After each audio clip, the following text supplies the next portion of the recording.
Hello everyone, it's Rolf and Marie Marchand who is here. We are going to be talking about her visiting us this Saturday from 2 to 3 p.m. Maybe you saw the article in the Daily Record. Marie is Ellensburg's first poet laureate, and I've learned to spell that word now. It took me a few tries, as you may have noticed. And she's also the author of 2 books of poetry. And she is going to be reading and doing a book signing this Saturday here at Gerald's from 2 to 3 p.m.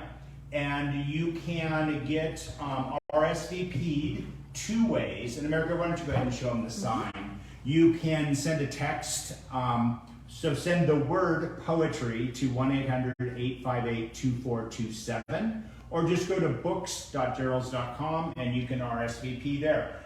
We are doing this in the room, at least the reading, and so space is limited. So we'd like to know how many chairs to set up and so forth. So that would be great.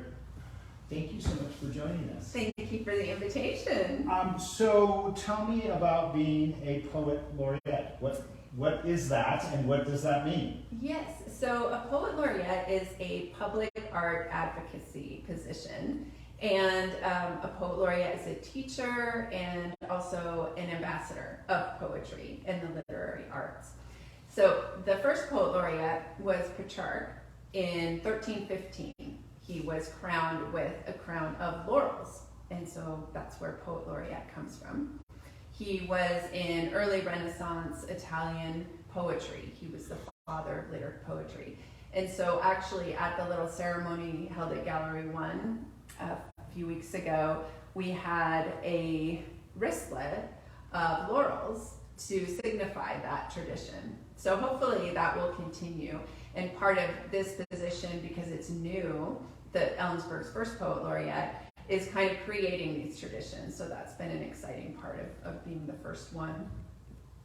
So poet laureates go to schools traditionally and teach about poetry, teach writing and poetry appreciation.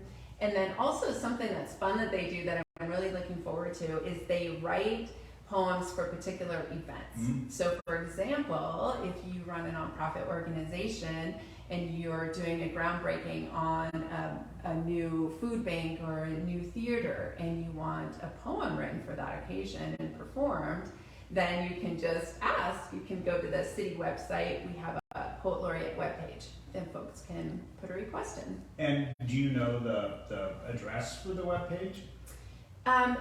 No, actually I don't. I'm okay. Sorry. No, that's fine. We will find it, and okay. America will post it as a comment in this Facebook Live when we are done. And America, you let us know if anyone has any questions and so forth. Yep. And so again, I am here with Marie Marchand, and she is Ellensburg's first poet laureate, and she is also an author of 2 books of poetry. And she will be reading and signing her books this Saturday, 2 to 3 here at Gerald's. So have you always written poetry? How did you come into poetry and writing? Let's see, when I was in high school, I was pretty depressed and I slept through a lot of my classes. And then I had a class on the romance poets. So Keats, Shelley, Byron, and Wordsworth a little bit. And I woke up. It was like the language that spoke to my soul. So I fell in love with Keats, and to my husband's chagrin, still in love with Keats.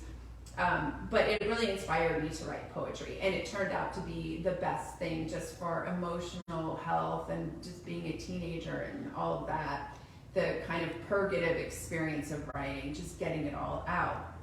And then I spent the next few decades really kind of honing it as a craft and learning and reading more poetry and widening the people that I read and really kind of learning more about poetry and writing more. So yes, I've written for about 35 years now. And when did your first book come out? In 2018, Pink Sunset Luminaries, and that was self-published, and it was kind of there's 100 poems in there about love, nature, transcendence, belonging. It's just a wide mix of poems, and so it kind of represents poems from decades of work. And then my new book, Gifts to the Attentive, just came out in May from Winter Goose Publishing. And those poems fall into three basic domains, I'm calling them. So a domain of reverence, and that's how the book starts. It's more kind of heavy poems, maybe talking about grief, and then it goes into resilience, which are more hopeful poems, and then it moves into reverie, which are a lot of love poems, because we can be connected and be connected with love and other people when we're healed. How did you end up in Ellensburg? I spent 13 years in Bellingham, Washington, and then moved to Wyoming just for a short time, and I missed Washington, and I wanted to be closer to my family and friends, especially my son who lives in Washington, and actually he's moved to Ellensburg recently, which has been a blessing.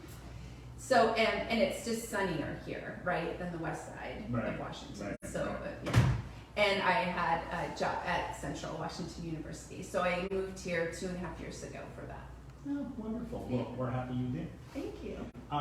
And so you were mentioning some things that poet laureates do. What is your plans as you shape this new position? Yeah, so I wrote a proposal to the Ellensburg Arts Commission, and so my charge now is to follow through with that proposal. So there's a few different things. One is they want me to write the city poem. So in my proposal, I gave myself a whole year of being poet laureate before I present that poem, because I really want to meet as many people as possible and learn about different aspects of Ellensburg in order to write the best poem that represents the entire city, right? That's a huge kind of undertaking.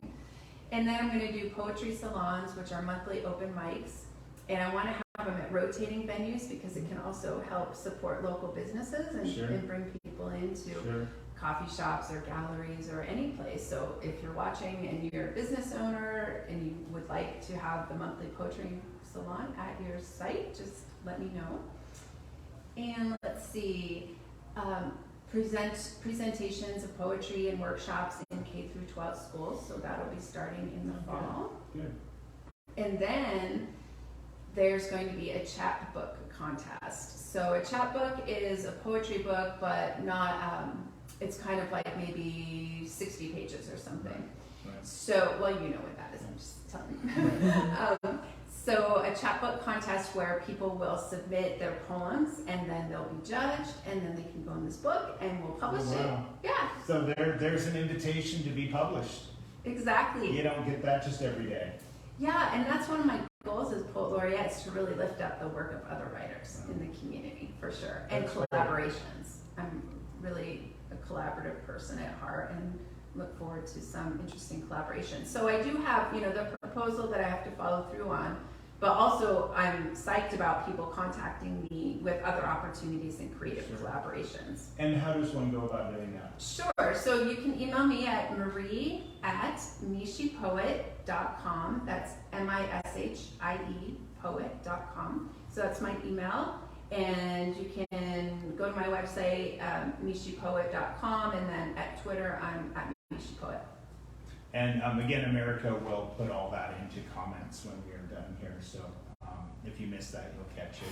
America, do we have any questions? Nope, nothing so far. far. I encourage you, if you guys have anything, we would love to have you ask questions. And of course, we would ask, we're inviting you to come on Saturday from 2 to 3, and you can meet Marie in person and ask questions, get books signed, and you're going to do some readings. Correct? Sure, yes. I'm going to read some poems from the new book from each domain so people can get an idea of the reverence, the resilience, and the reverie. And then I'll read a few from Pink Sunset Luminaries, and then I have 2 new ones that I'd like to share also. That's great. And you have poems on your website as well that you mentioned, themishiepoet.com. So you can go there as well. A lot of people I think, are the word poetry, that it's a misunderstood genre, I think. Anything you would share with people who've never read poetry, don't think poetry is for them, think it's only for whoever? Yeah, isn't that interesting? there's something about that word that maybe carries a reputation of maybe, I don't know, maybe it's the ornamental language that some poetry has, that maybe is inaccessible for folks, or maybe feels elitist or something. And my whole thing is that poetry is for everybody, that everybody can benefit from reading and writing poetry. So that's a really important part of what I hope to bring to the position, is an invitation for everybody to participate. And if you think about it, we could expand our definition of poetry in order to invite more people in. So songs, right, for example, are a form of poetry. Singer-songwriter Bob Dylan in 2016 got the Nobel Prize for Literature because of his poetic contributions to songwriting. And poetry doesn't have to rhyme, but it can. And so a lot of rap music can be considered poetry. So when we kind of expand out the definition of poetry, it becomes more inclusive and more people can get involved and be inspired by poetry. Sure, and it seems to me that poetry really is a much bigger tent than a lot of people think. A lot of people think it's just love, poetry, and so forth. And you have cowboy poets, and, right? There's all kinds of content. It's more of a form than anything else, at least from my understanding of poetry. So there you go. Poetry is for everybody. Come check it out, and you can talk to Marie in person to Saturday from 2 to 3 here at Gerald's. And America, why don't you show them how they can RSVP? Yeah, so you can either text poetry to the 1-800-858-2427, or you can also go online at books.geralds.com. What else should I ask you? Well, actually, I was going to tell you something. You were talking about writing a poem about Ellensburg. Did you know Ellensburg has a song? I did not. It does have a song, but I won't sing it because we don't need that. But yeah, there's actually a song about Ellensburg. Probably more than one. I'm going to put you on the spot a little bit. Do you want to read a poem? Sure, yeah. Surprise! Oh, right, I know. You wanted to be prepared, and here I go and do this. Let's see. You're welcome. Okay, I will read Fate of Things Left Behind. I picked things up along my way through cities and parks, orphaned earrings, tattered handbills, crayons blended by the sun, patron saint medals, Lego ships, one pristine goose feather amongst all the ruffled ones. Museful oddities I weave into poems when I long for words to console me. Some writers climb Everest for inspiration and sing the Dharana with Sherpas. I tend toward simple whimsies of divine. I pick things up and examine them, wonder about the worlds they came from, and when the sundry charms are poised to speak, I listen. Oh my gosh, that's amazing. Awesome. Thank you. I really appreciate that. Is there anything else you would like to share?